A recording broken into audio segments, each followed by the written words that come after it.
HR Famous, sponsored by kineticshr.com. JLee, when we talk about kinetics, like our friend Chris Dunn started this RPO firm. Does anybody even really what the heck is RPO? You know what I think of when I think of RPO? I don't know why, but this song pops into my head where I can just hear like RPO in every area code, and like it's like I can hear it. Is that a real song, JLee? Like cheesy. JLee, is that a real song, and is that something that Bobby has mixed up? Because Kinetics, one of the leading RPO firms, would love to have. What was Bobby's DJ name? DJ Bobby J. DJ Bobby J. We would love to have that RPO song to kind of lead our prospects and our clients in. RPO. I can't say the real words. It reminds me of a payday loan bad like local commercial. Like hey, so seriously, for the uninitiated, Kinetics is a good firm. You should check us out.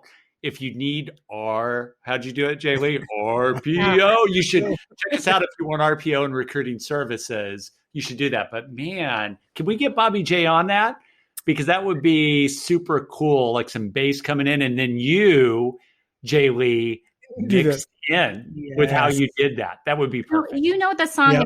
I've got blank in every area code, in every area.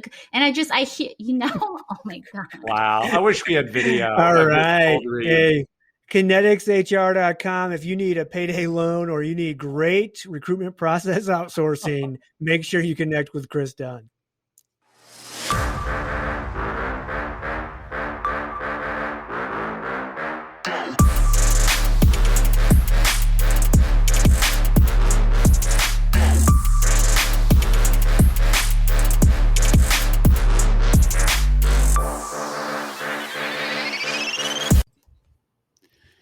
HR Famous, we're back. I'm Chris Dunn, but that's not really important, is it? What's important is who I'm joined by. Jessica Lee, out of the DC metro area.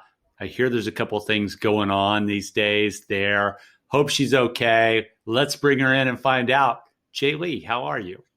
I'm great. I say I'm from the DMV. Do people outside of they know? They don't know what that is. It's the Department of Motor Vehicles. Yeah, they think your family lives in a cot in the back room of the DMV where you live, Department of Motor Vehicles, and we all know that that's not true. JLee, you live in a great area. You've worked hard for that. Congratulations to you. 1,000 points of light. Yes.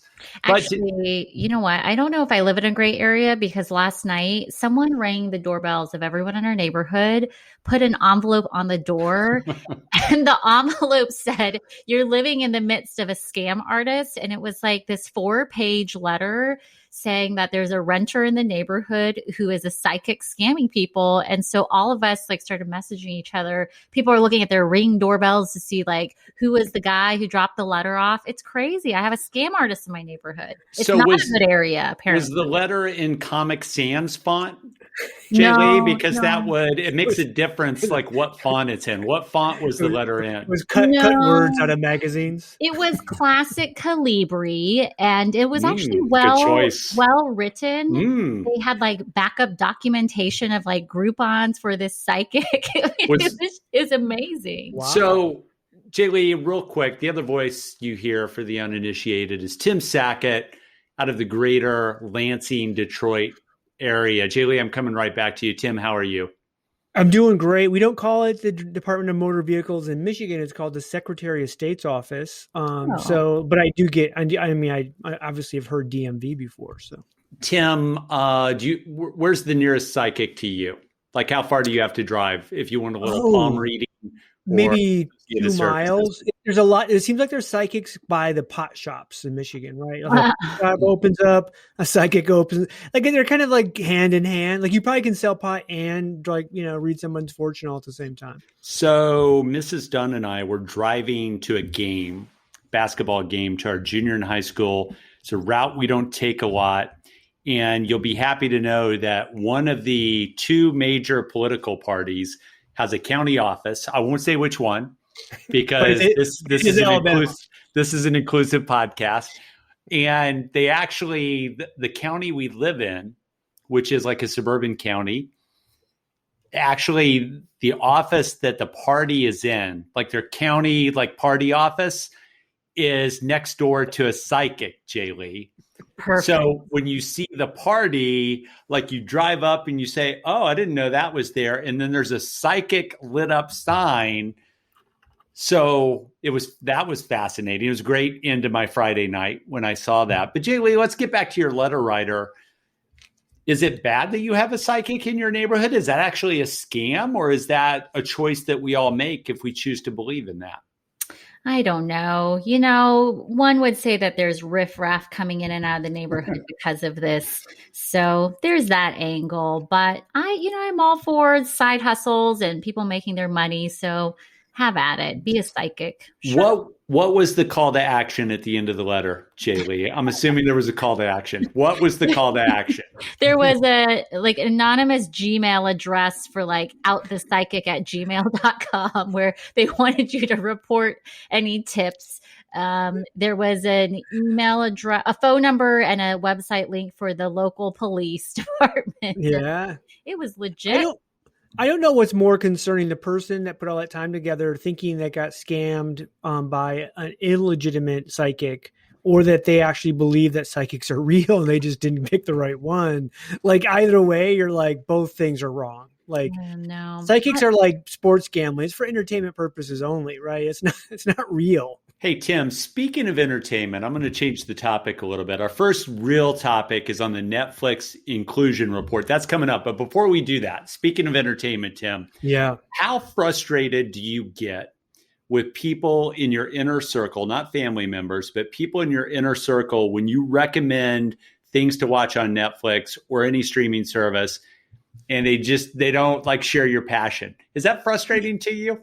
I think we should do as a friend group, and I will say we're a friend group in a classic Gen X texting conversation friend group, even though JLee's way younger than we are. Mm-hmm.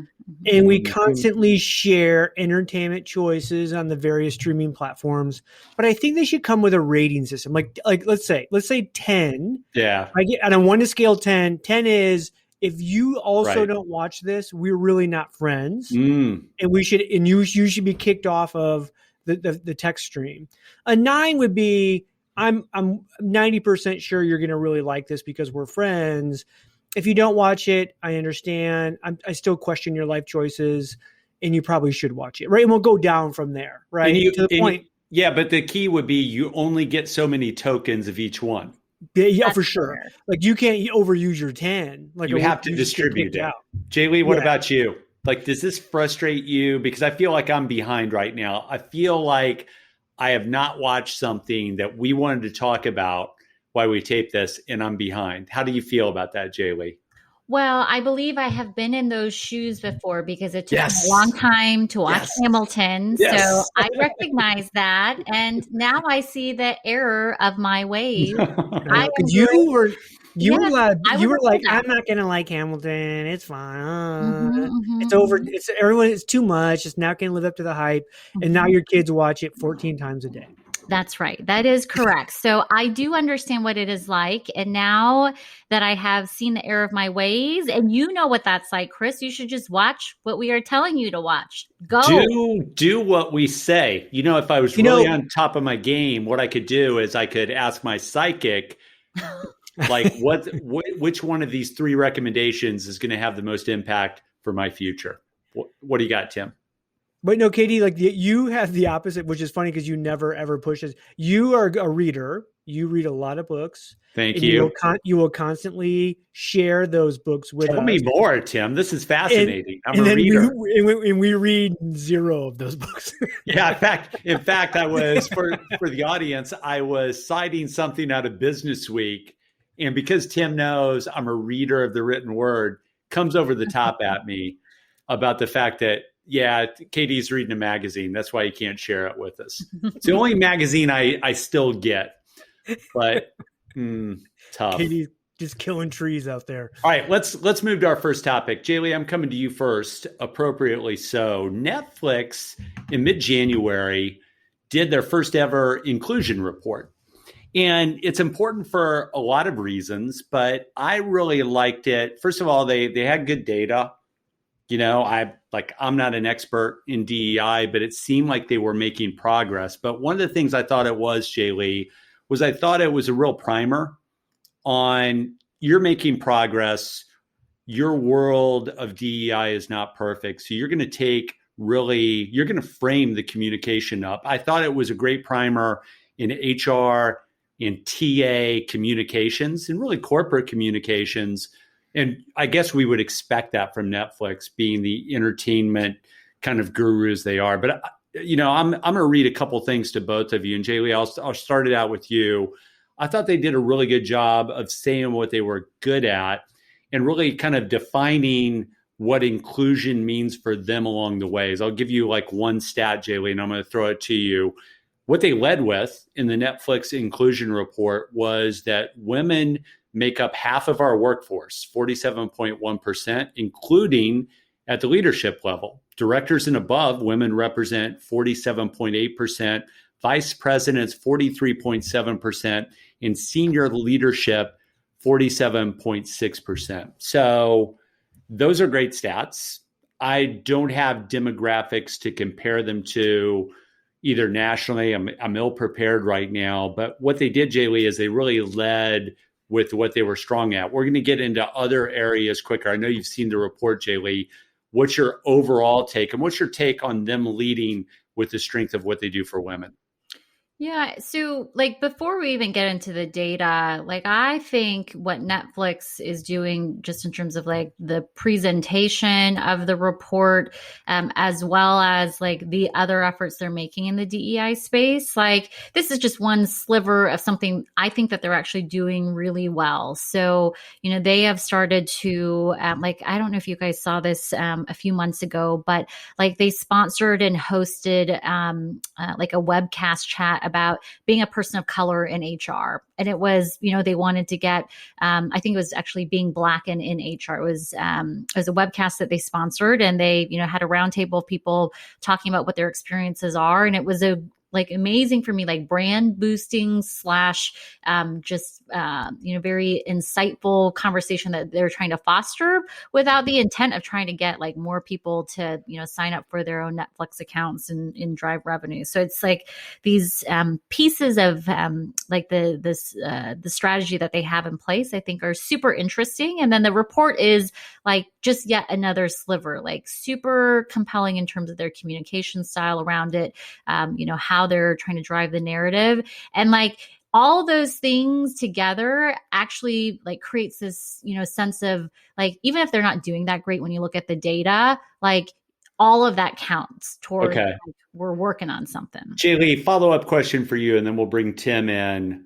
One of the things you just said, I'm paraphrasing, even though it's 20 seconds ago, even if they're not doing that great with the data, it's all the things that count. It's all of these things. One of the things I would tell you is I think if this was a different company, I didn't know about it. I had to slop upon it because nobody picked it up. I believe now, to your point, maybe they're doing some things that take off that pressure.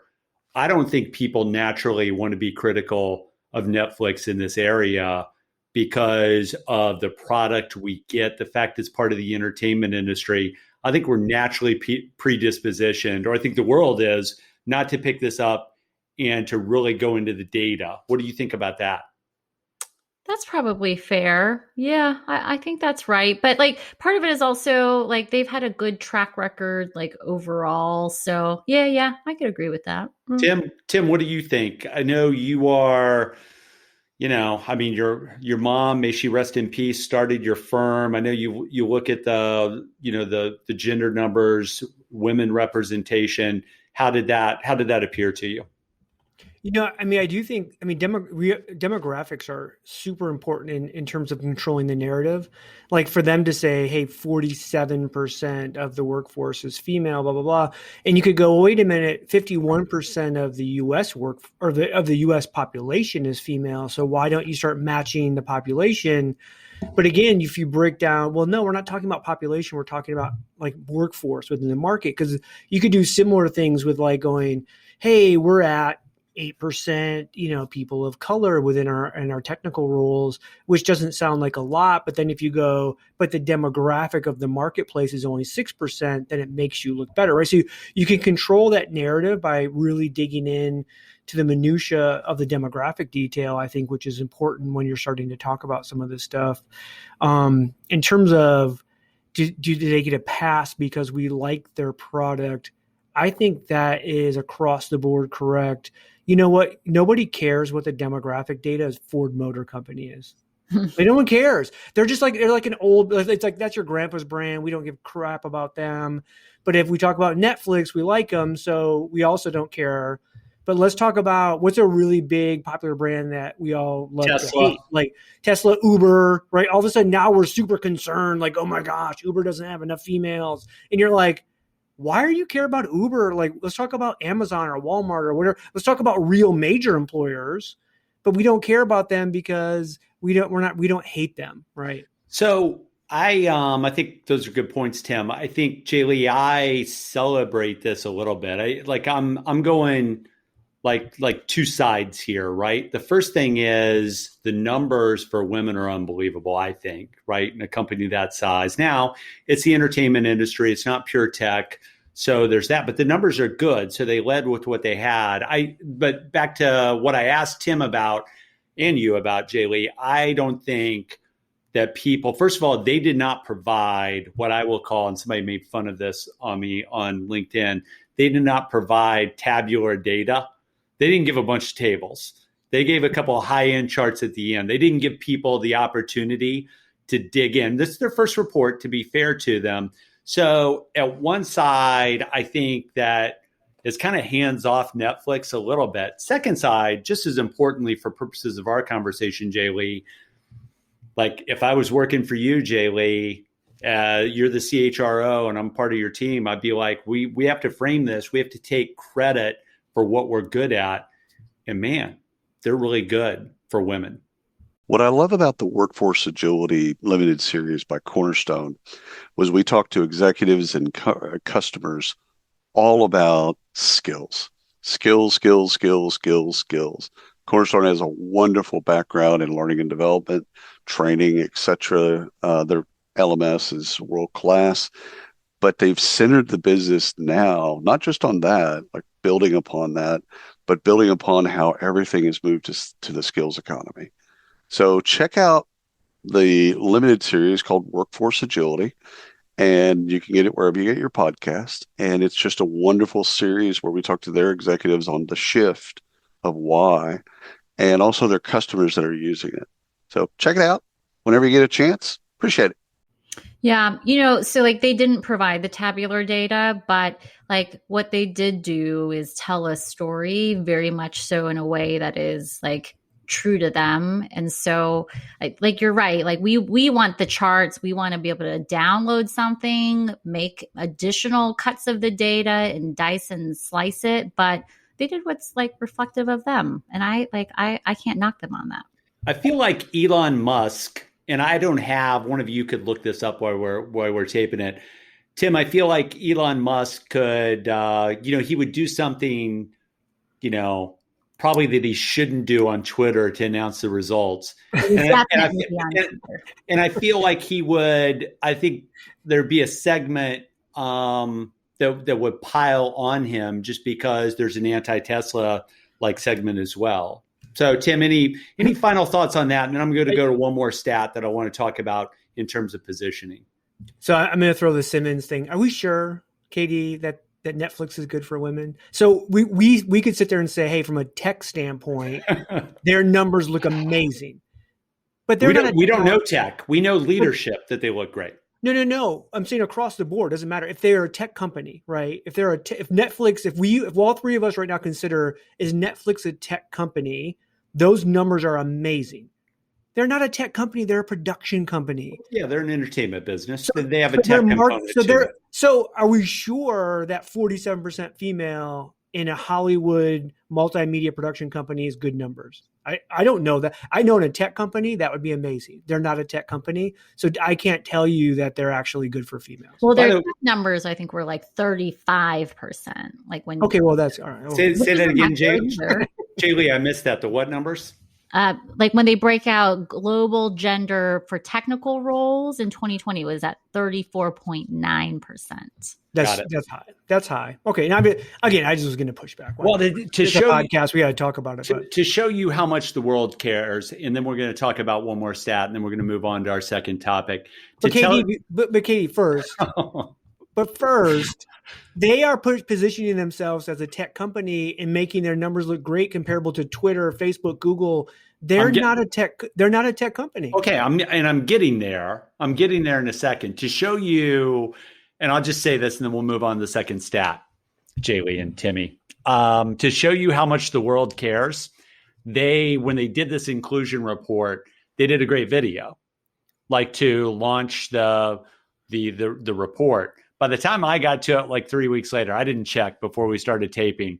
It had like 11,000 views on YouTube. So it's a Netflix thing, like on YouTube, and it's on their channel. I get that, but I mean, 11,000 views for something from Netflix. It didn't celebrating inclusion. That seems low. It didn't show up in my queue. Did it show up in your queue? No, I didn't. Okay, second stat. This is an interesting one. I kind of throw this along the lines of if the big picture is good, related to underrepresented groups, the pro move here is to aggregate it together to show the strength and don't break it down by group. So here's a verbatim from the Netflix report. Nearly half of our U.S. workforce, 46.4%, and leadership, 42% director level and above, are made up of people from one or more underrepresented racial and or ethnic backgrounds, including Black, Latinx, Hispanic, Indigenous, Middle Eastern, Asian, and Pacific Islander backgrounds. And how I kind of broke that down is it's a great stat, but if you're not really getting tabular with the data, we can look at Google's 2020 diversity report that shows an overall percentage of representation across the same groups that's in the high 40s. And the leadership number at Google lags a little bit at 36, but it's in range. So I think by leading with their best stats with women, that's what you do from a comms perspective. I'm not being critical. I think they've done a lot of good work here. But then when you get to the overall aggregated number without really breaking it down, and JLee, it sounds like you dug a little bit more and found some good data that maybe I didn't. I just think it's a pro move from a communications perspective. JLee, any thoughts about like the underrepresented groups apart from women? Well, the only thing is like actually with some of the data that they do serve up. So they were clever in, the way that they framed some of this. And I think it was to, paint a particular picture, but they didn't actually hold back on, like all the data. So like some of the charts that they include start to break down for, specific groups, what the numbers are really like. And, they're not that good for some of them. And they're not shying away from it. I mean, the charts, have the specifics. And so, I think it's a masterclass in storytelling though, and then also making sure that they're not just shoving everything under a rug. It's just, how far down are you really going to scroll to get into all of it is, they know. And JLee, I'll say this and I'll throw it to Tim, and then we'll kind of wrap this one up and move on to facial recognition, which, wow, that's a sexy topic. But one of the things I would say, JLee, is, they didn't like break down numbers in a chart with numbers. What they did is they gave you slides with like line graphs. That's true. And I got to tell you, the colors of the line graphs and how they kind of like went around, like it's hard to get to, Tim. It's hard like to get there. You have to really want it. And it would be like me, like having my notebook and like going, ooh, on this point. Tim, did you see the charts? Yeah, they're definitely a designer could have really helped them out making some of those things stand out. Like, again, they had some big increases from like, I think 18 to 20 or something like a few year period with people of color increases, stuff like that. which were hard to determine by looking at all those intersecting lines, Hey, final point, number of Black employees in the U.S., this is from the Netflix inclusion report, doubled in the last 3 years to 8% of our workforce and 9% of our leadership. Probably work to do there, obviously, but they framed it. They said, hey, we've doubled. We're working on it. JLee talked about all these other things that they're doing, kind of a tapestry, if you will, of good faith stuff, including like doubling the performance in that area. So it's pretty good. We'll share this in the show notes. And my big point is, hey, it's their first one ever. They communicate for a living and they launch products for a living. They should be good at this. I just think we can learn a lot from an HR comms perspective. And I'm not attacking them as much as I'm congratulating them, but I'm super interested why the world doesn't care. And why the world will try and tear Google down, but nobody seems to create their own tabular Excel sheet. We just don't care. They get a little bit of a pass. They're really good in a lot of areas, and it's super interesting. But by the way, the comms pro move too is to find out when all those tech companies are going to release their stuff, and then 2 weeks later you release yours. Because at that point, the entire media industry is done with it. They've already played and gotten upset about it and everything else. So it's hey, figure out your timing. Another pro move, they dropped it, I think, literally the same week before the inauguration. Pro move for sure. All right, let's change topics and then we'll get out of here. JLee, I'm going to ask you a loaded question.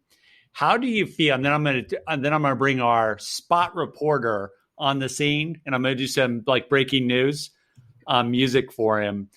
JLee, how do you feel about the accuracy of facial recognition? You know what I get really annoyed by is, you pick up your phone and it does the facial recognition, but I'm telling you, sometimes in the morning, it doesn't recognize me.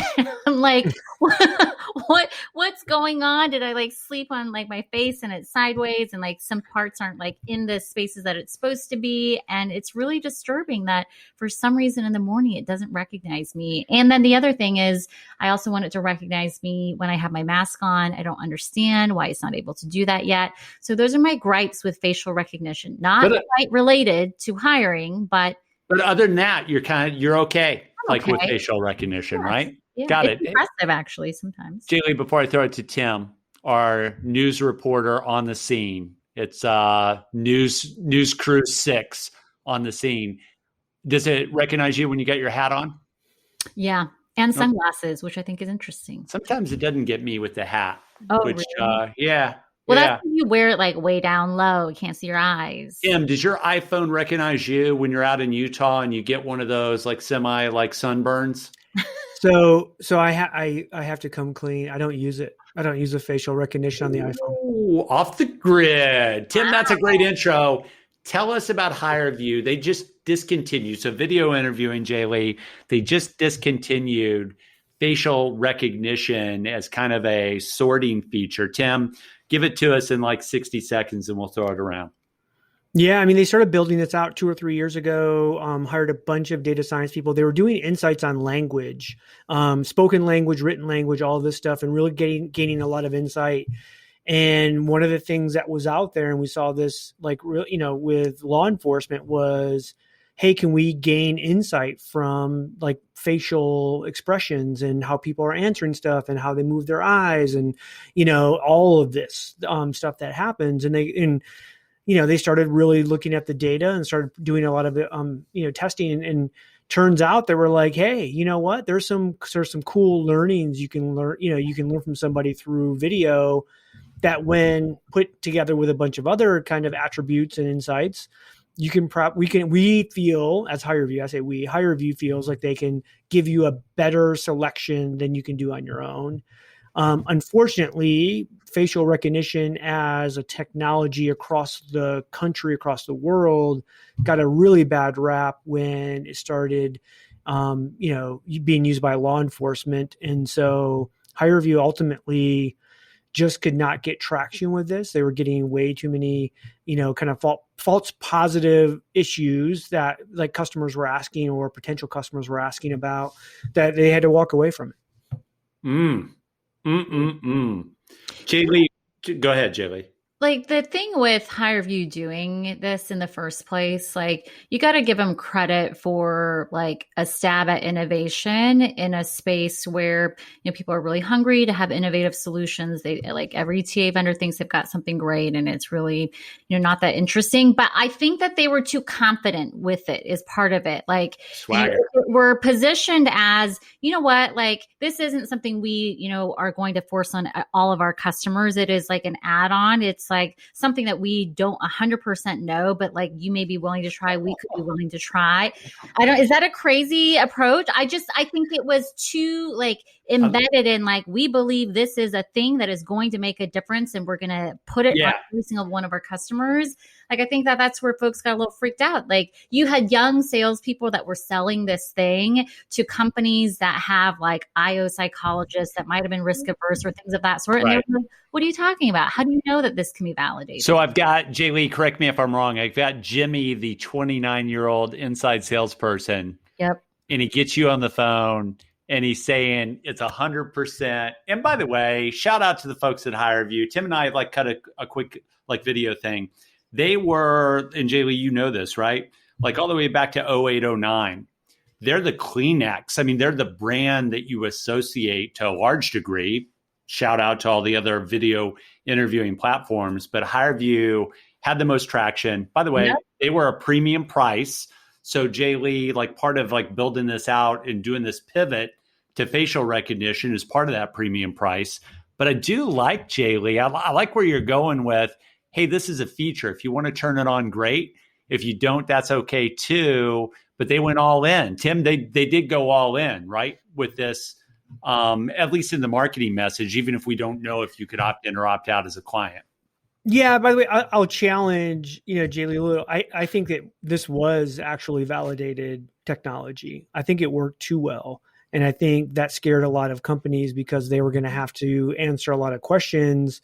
But when you talk with the scientists and the data scientists and they take a look at this stuff, by the way, they weren't saying, hey, we're going to make selection recommendations based on facial recognition or facial attributes alone. It was like, this is just more data that we can add to the soup that eventually we think we're going to get a better overall selection. And I think there was concerns that, well, wait a minute, what if, a person from India and a person from the US, they have different cultural, facial, blah, blah, blah. And then, someone's going to have an advantage over another. You know what? When you put 25,000 plus attributes into the machine, that's going to wash out. But Tim, obviously was a very, very, kind of one of those, things where people just couldn't get through it. Hey, Tim, so I never took a demo of it.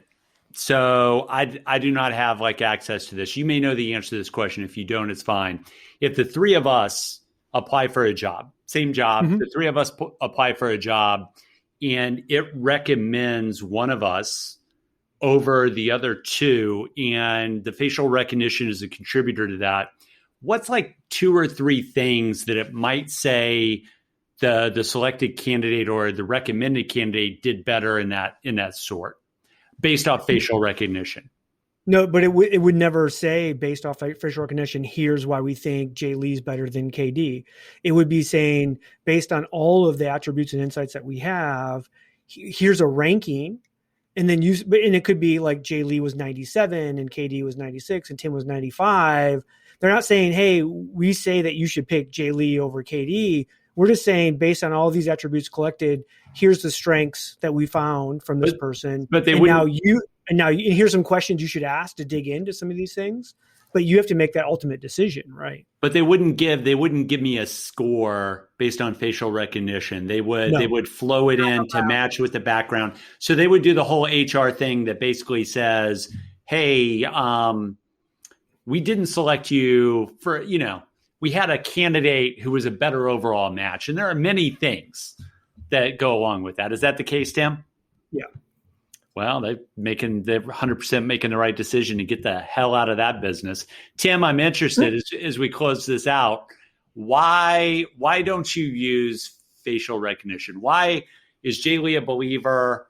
I use it and you don't. Why are you not using that, Tim? Are you trying to stay off the grid? Are you trying to get ready for that trip somewhere and you don't you don't want to roll into mainland China and be automatically identified?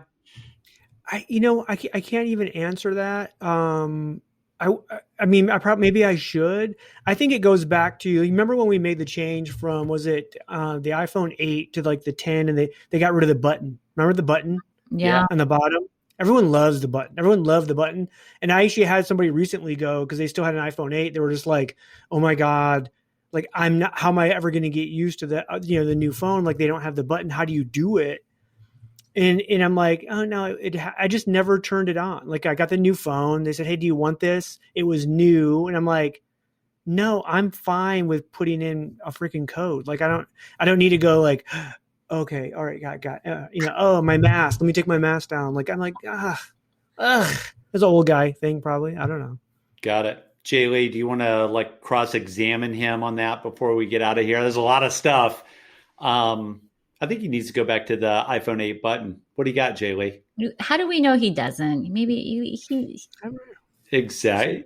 He likes to coach me on technology. He likes to say, when I come in and look for a little coaching, he likes to do the assumptive close, JLee, that I'm behind the times. It's tough. It's tough being one of Tim Sackett's best friends. One of. All right. In closing, go check out the Netflix inclusion reports. Their first one, some master strokes in there. I'm interested why more people aren't jumping in and slicing the data and finding something wrong. But I think it's an example of great communication. It's one of the reasons why they're not.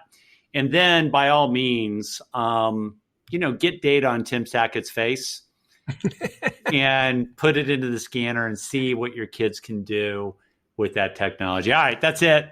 We are out of here. For JLee in the DMV, Tim Sackett, Lansing, Detroit. I'm Chris Dunn, kind of Birmingham to Atlanta corridor. Until next time, we are out.